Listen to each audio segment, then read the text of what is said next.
Eles escolheram um ser humano para preparar a humanidade para isso. Elon Musk não é simplesmente um bilionário, mas, segundo a visão de alguns, ele tem um papel muito importante na geopolítica e também no final dos tempos, segundo as Sagradas Escrituras. Nesse vídeo, Daniel Mastral e Daniel Lopes, eles vão trazer revelações ocultistas sobre a vida de Elon Musk e também falar sobre o papel dele no que diz respeito ao fim dos tempos e à chegada do anticristo. As narrativas de Daniel Mastral e Daniel Lopes seriam apenas especulações? Tudo isso você vai ver agora. E você quer ficar por dentro de tudo o que acontece no meio gospel e também na grande mídia? Se inscreva agora em nosso canal, ative o sininho e coloque para receber todas as nossas notificações. Dê um toque no botão curtir para nos apoiar. E sem muita demora, vamos ao vídeo.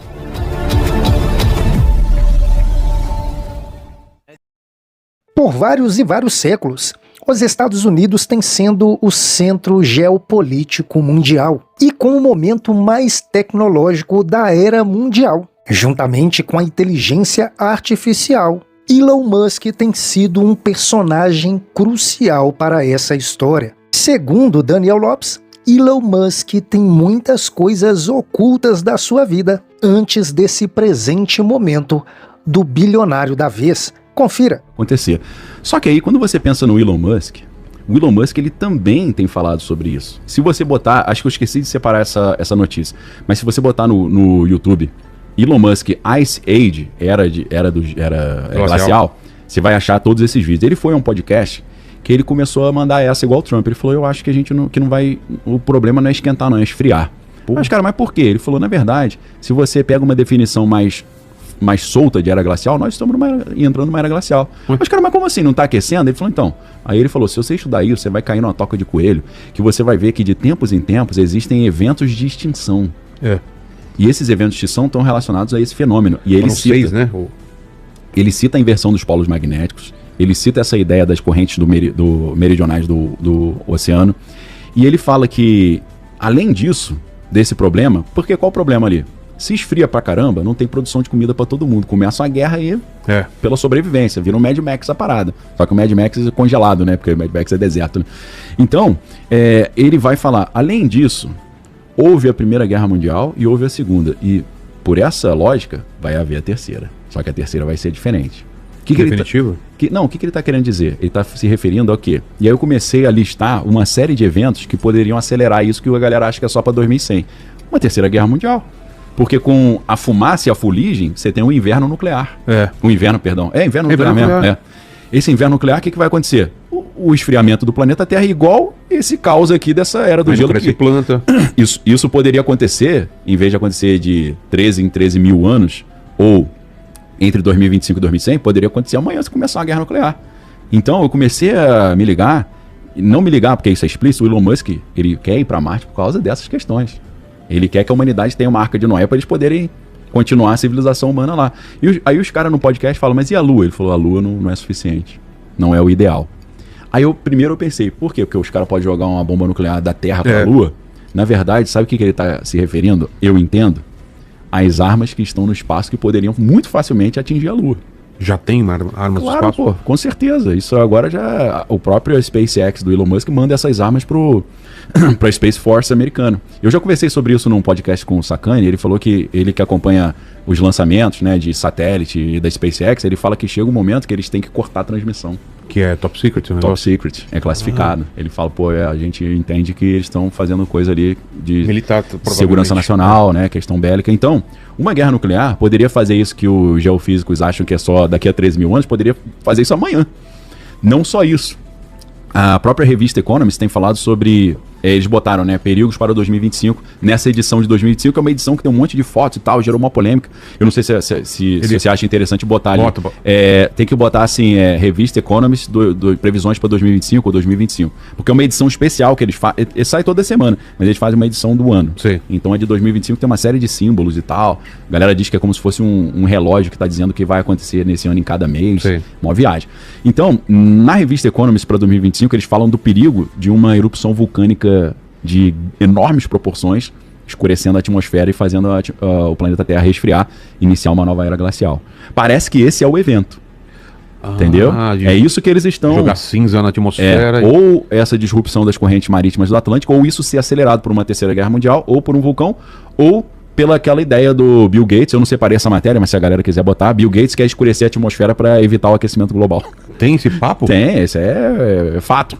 Colocar um insufilme no... Jogar partículas sólidas na atmosfera para acontecer isso. Só que os próprios cientistas falam, cara, se você erra a mão, você gera uma era glacial, mano. Aí é o filme Expresso do Amanhã. Foi isso que aconteceu? Foi isso. É por isso que eles estão numa era glacial? Eles tentaram evitar o aquecimento global escurecendo a atmosfera e, sem querer, erraram a mão, né? Erraram muito. O tiro saiu pela culatra. Aí tem que ficar aquele trem rodando, né? Aí tem, Bill Gates financia projeto para escurecer o Sol. Não é conspiração e tal. 2017 isso? Jornais de grande circulação. Não, tem a data? Eu não tô conseguindo ver daqui. 2021, dá uma olhada. 21, né? 2/2/2021, né? Então, isso aí pode Bill Gates, que era crítico do Trump, já da chapa, falaram que conversaram muito. Matéria do Wall Street Journal. Pra quem acha que a gente tá inventando as coisas, né? E ele falou, pra minha surpresa, a conversa durou 3 horas, né? Minha filha mandou aqui pra mim falando que o filme é o dia depois da manhã. Né? Você tá falando errado, já tá me dando bronca.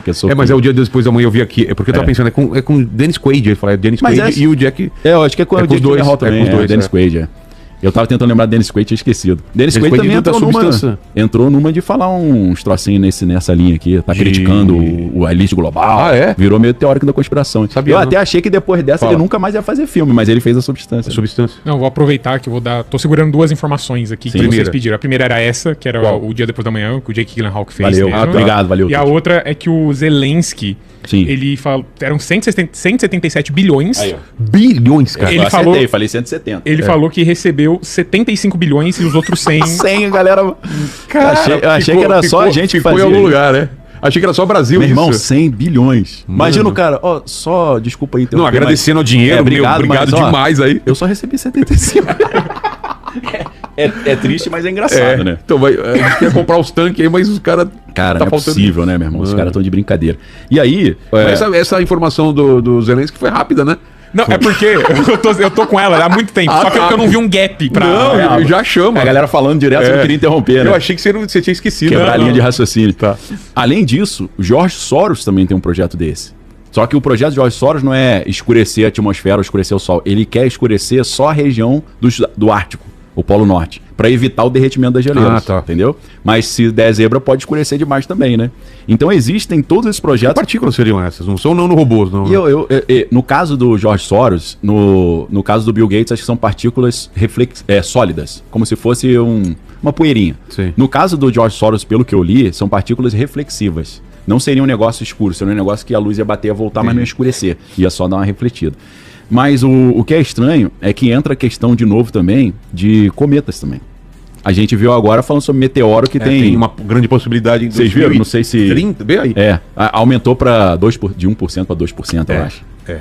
Cara, pessoal, é muita coisa ao mesmo tempo. É muita coisa. Né? Aí tem o cometa meteoro, não sei se eu tô falando, sei lá, Apophis, né? Que tá programado para 2029, 2030. Então, dá uma olhada nisso. E o lance dos drones lá, o pessoal parou de falar, né? Ninguém falou nada. Final de semana agora, eles falaram que em Ohio voltou a aparecer alguns drones. Voltaram, né? Perdão. Você achou aí? 2032. Olha lá. 32? Mas tem matéria, acho que saiu algo ontem, eles falando exatamente sobre risco de meteoro aumenta, né? Aí a gente entra num negócio semi-conspiratório, porque a gente sabe que o major lá da Alemanha, o Werner von Braun, ele foi um dos caras que foi levado para os Estados Unidos no projeto Paperclip, né? Operação Paperclip. E ele ajudou a criar a NASA. Né? Ele criava os foguetes para os alemães e ele criou a NASA lá. Inclusive tem gente que diz que ele sugeriu a NASA porque tem a ver com o grupinho dele original. Cara, né? Só faltava, né? Só faltava, né? Seria rir na nossa cara, né? Fazer uma palhaçada dessa. Mas aí o que acontece? O Werner von Braun, ele trabalhava numa empresa chamada Fairchild Technologies, que ela era uma empresa aeroespacial, e a secretária dele se chamava Carol Rosin. Essa mulher é viva ainda. Essa Carol Rosin, ela deu uma entrevista, na verdade uma palestra, lá em 2001, em Washington. Tá na internet essa palestra. Se você botar Carol Rosin, se você botar Carol Rosin já vai aparecer. Carol Rosin, R-O-S-N. Se você botar, vai aparecer o vídeo dela. Ela fala que no leito de morte, o Werner von Braun falou pra ela, serão criadas uma série de ameaças à humanidade. para criar um governo único global. Daniel Mastral também esteve no podcast Inteligência Limitada com Vilela. Lá ele falou sobre a chegada do anticristo, fez referência a Elon Musk e projetou até mesmo a ciência, o conhecimento oculto dos nefilins na Terra. Confira. Então, eles acreditam o seguinte, vem de uma linhagem, Jesus veio de uma linhagem. Ele é o leão da tribo de Judá, raiz de Davi. Então veio de uma linhagem. Então o anticristo, ele é contrário a Cristo, mas ele vai plagiar, vai plagiar e profanar o sagrado. Uma imitação profanar tosca, o sagrado, tosca. Então ele vem de uma linhagem contaminada. O que contaminou o homem? Gênesis capítulo 6. Vem dos filhos de Deus, que os filhos dos homens eram formosos. Não, anjos caídos. Tá. Viram os filhos de Deus, anjos. Lá em Jó capítulo 38 fala, os filhos de Deus reporta anjos. Tiveram relações, viram que as mulheres mais gostaram, tiveram relações, tiveram filhos, nasceram gigantes, os Néfilins, que abarca a mitologia aqui lá. E eles eram varões. Então, além da inteligência, interessante que eu vi um documentário, isso foi na History, fizeram um laboratório, uma experiência, se realmente eles conseguiram ou não construir a Torre de Babel, na sua altura, tal, com a tecnologia que tinha na época.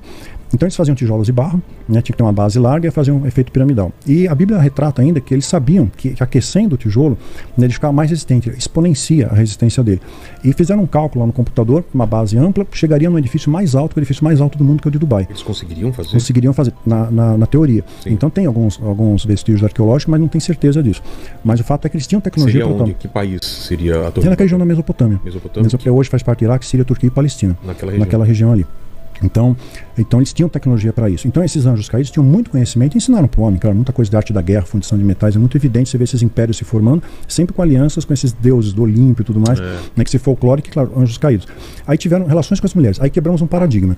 Anjo é assexuado, mas ele desejou uma mulher, desejou uma mulher, então anjo é menino ou menina. Exato. Em Zacarias dá uma alusão, para vocês pensarem, uma alusão que fala que veio uma mulher que levou um Efa, que era um caldeirão cheio de pecado, entre a terra e o céu, e tinham asas como a da cegonha. Dá uma ideia, né, de um ser angelical da figura feminina. Então quebra um pouco esse paradigma aí. Tem anjos e anjas? Eu creio que sim. Deus fez homem e mulher, macho e fêmea, né, e a Bíblia dá chance à questão de Zacarias. E os anjos, mais uma coisa que eu acho legal pontuar, eles podem sofrer dano. A gente acha que o mundo espiritual não sofre dano. Sofre dano, sofre uma resistência. Quando houve a treta lá no céu, a peleja, a guerra de Lúcifer contra Miguel. Então, lá no céu, eles foram expulsos do paraíso e caíram na terra. Né? Então Jesus viu Satanás como um raio cair na terra, aqui, em dimensões paralelas, mas estão aqui, estão junto com a gente. E ainda tem demônios que estão presos. E Deus vai abrir o poço do abismo, que vai sair Abaddon, tudo. Então Deus dá ordem. O anjo vem com a chave que Deus deu. Deus está no controle da história. Houve silêncio no céu por cerca de meia hora. Vai tretar agora. Silêncio, de expectativa. Aí Deus dá ordem. Vou soltar 4 anjos lá no rio Tigre Eufrates, e esses anjos vão causar destruição na terça parte da terra. É Deus, tá vendo? Não é o satanismo, não é o capeta. Então a gente tem que ter temor de Deus. Ele é o soberano. Então a justiça de Deus, o dia da vingança do Senhor, o desdobramento é muito pior do que a gente já está começando embrionariamente a viver. Então essa linhagem do anticristo, segundo eles, tem uma descendência desses Néfilins. Tá. Então vem toda uma geração que tem essa engenharia genética modificada, não mais em altura, mas tem alguma coisa geneticamente modificada que vai capacitar o anticristo a canalizar o próprio Lúcifer. Porque, na teoria, o dilúvio veio para destruir os Néfilins. Destruir. Só que depois, não, você vê Golias, tá lá, pós-dilúvio. É pós-dilúvio? Pós-dilúvio. Treta com Golias. Pós-dilúvio. Então continuaram existindo, os anaquins, né? Continuaram existindo. Povos altos, eram como gafanhotos. Então eram altos, fortes, mas muito inteligentes. Trouxeram muita tecnologia também. Então teve essa coisa que profanou o divino. Essa linhagem dos Néfilins que profanou, ela continua reverberando até os dias de hoje. Então supostamente os satanistas, quando eles fazem uma leitura para selecionar alguém, eles escolhem a pessoa. Você não escolhe entrar, você é escolhido. Naquela grande artimanha do diabo. Eles colocam você como... o ser humano tem aquela questão que é pertencer a algo. Quero pertencer a um grupo, quero fazer parte. Aí, muitas vezes você fala o que você discorda só para ser aceito no meio. Né? Você vai com a manada. É o efeito manada ou conformismo social que a psicanálise hoje já estuda. Então você vai com todo mundo. E foi o que fizeram com Jesus. Se a gente fizer um paralelo, um reflexo, Jesus só fez bem para as pessoas, ajudou, multiplicou os pães, peixes, transformou água em vinho. Cara, você pegar quimicamente isso, fiz química industrial, você pegar água, H2O, virar uma molécula de vinho, tem que fazer uma fissão nuclear, tem que quebrar os átomos e uma fusão nuclear para reagrupar aquilo ali. Precisa de energia de várias estrelas para isso. Jesus nem suou, fez água virar vinho, vinho do bom. Um buraco negro. Pois é, então fez isso, algo tremendo, né? O poder de Deus é incrível. Então você vê o desdobramento disso nos nossos dias, é muito empírico, é apaixonante quando você estuda.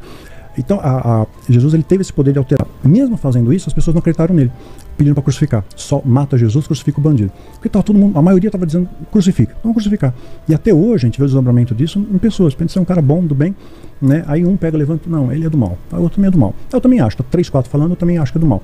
Nem sabe por quê, não tem esteio nenhum, mas tá todo mundo falando, né? Aí vai junto. E reverbera. E hoje a gente vê muita ênfase ao bandido, parece que o mal tá triunfando, mas é uma ilusão. O bem prevalece, o amor prevalece, a luz prevalece sobre as trevas. E tem dano, voltando ao resgatando. Teve a treta no céu, eles foram expulsos do paraíso, caíram na terra. Certo. Porque houve algum dano, uma consequência. Porque esses seres imortais vão lutando pela eternidade. Quando Daniel ora, Daniel capítulo 10, ele ora e jejua. E vem um anjo que demorou um período, levou 21 dias para chegar a trazer a resposta. Falou, olha, eu escutei tua oração, mas o príncipe da Pérsia não deixou vir. Então houve uma resistência. Aí eu pedi para Miguel me ajudar, e aí os dois oferecendo resistência ali. Então alguma coisa estava impedindo ele, causando um dano, uma resistência que ele não conseguiu chegar. Por isso que a Bíblia diz para você perseverar na oração. A gente quer uma coisa imediata. Eu orei hoje, aconteceu amanhã. Aí você tem que gestar aquilo, tem um período de gestação. E na vida é sempre assim, a gente nunca vai chegar a nenhum platô na Terra. Até o último dia, até o último suspiro, você está aprendendo, você está se reciclando. Você achar que está no patamar, cheguei no patamar, no platô, não chega. A gente está sempre aprendendo a cada dia. Quem acha que sabe tudo, nunca pode aprender nada, né? Então sempre está aprendendo, eu continuo aprendendo. 24 anos de ministério convertido, e continuo aprendendo. Então a gente vê essa questão muito empírica em nossos dias. As pessoas às vezes vão atrás da manada e distorcem, né? Distorcem a verdade. E dá a impressão que o mal está triunfando, mas é ilusão. O diabo é especialista na arte de ilusão, excelente ilusionista. Não, é uma ilusão que a gente tem. Porque hoje as pessoas vão para Deus por quê? Porque tem medo do diabo. Então, na grande tribulação, e a Bíblia da chancela que eu falei em Apocalipse capítulo 7, que vai vir uma grande multidão para os braços de Deus. É um plano de redenção de Deus. Ou você chega por amor ou pela dor, não tem outro caminho. Vai voltar para o Criador. Vai voltar para os braços do Pai. O Pai continua amando o Filho. Mesmo que você se afaste, o Filho pródigo se afastou do Pai, ele não perdeu a paternidade, continua sendo filho. Né? E o Pai sabia que ele ia se lascar. Eu vou deixar, só tem esse caminho para você aprender. Você tem que cair para aprender a levantar. Você tem que dar valor ao que você tem. Tem que jogar a rede de novo. Então, tem que mover a pedra. Então, esse esforço é constante na nossa vida. Ele sabia. Aí voltou, arrependido, pensou, estou lascado, vou para o inferno. Não, recebe de braços abertos, dá um beijo, faz uma festa, meu filho voltou. É assim que vai ser a nossa volta. Então, ou você chega por amor ou chega pela dor. Melhor ir pelo amor. Mas a gente tá perto ou tá longe? Não dá para datar isso, né? Não dá uma coisa chancela, mas ela dá sinais. Ela dá sinais. Pautado nesses sinais, eu observo vejo que vai chover. O céu está escuro, tem trovão, tem relâmpago, tem vento, vai chover. Então eu vou me abrigar, vou sair de guarda-chuva, tal, né? Eu tenho um aviso de um terremoto, eu vou para o subterrâneo. Então eu vejo todos esses sinais se moldurando ao seu redor. Tudo aquilo que estava na profecia, eu retrato isso nos meus vídeos, né? No grupo, especialmente lá dos Guardiões. Está acontecendo, está reverberando. Então a gente vê sinais. Não dá para dizer vai ser essa data, mas coincidentemente em 2023 muita coisa está acontecendo. E era algo que já está previsto no calendário deles há muito tempo, desde que eu fazia parte da seita. Que eles tinham um calendário, uma agenda, e eu via aquilo repetidas vezes, decorei. Eu sou meio autodidata. Então, essa seita, só para dar um contexto, era uma seita filiada com outras seitas mundiais, era uma coisa regional? Ela tem um patamar majoritário, que se intitula Irmandade. São pessoas de grande influência no mundo inteiro, desde empresários, políticos e tudo mais. E eles preparam, claro, um escopo de controle, uma nova ordem mundial controle. Isso já vem gestado há muito tempo. Tem que ter um preparo para isso. É gradual. As pessoas não iam aceitar de repente. Então tem que vir a globalização, tem que abrir as fronteiras, tem que criar todo um ensejo para que isso venha se manifestar. Então ele já tinha esse calendário, essa linhagem de tempo ali. E hoje nós estamos num momento histórico que eles já tinham previsto. Eu vi isso tantas vezes, eu vejo tudo se moldurando. Todos os sinais se encaixando e as pessoas que estavam nominadas assim, para ser os grandes líderes mundiais estão posicionados nas cadeiras. As peças estão no tabuleiro já. Segundo a Irmandade, teria 9 pessoas treinadas para ser o anticristo. 9. E aquele que se sobressair melhor, tiver maior aclamação popular, que as pessoas gostarem mais, vai de empatia também, de como ele vai ser carismático para ganhar o público. Então essa pessoa vai nominar. Então uma inferência pessoal, os Estados Unidos tem muita chance para isso, né? Hoje é muito bem visto para saber se é uma nova ordem mundial, para ser o centralizador dessa questão da gerenciar o grande reset. Então o sinal está se moldurando aí. E guerra, rumo de guerra, terremoto, treta no mundo inteiro. Sempre teve. Mas você pegar da década de 50 para cá, aumentou exponencialmente isso. Exato. Se você chegou até o final desse vídeo, se inscreva em nosso canal, ative o sininho e coloque para receber todas as nossas notificações. Dê um toque no botão curtir para nos apoiar. Esse é o canal Mover Gospel e eu espero por você aqui no próximo vídeo.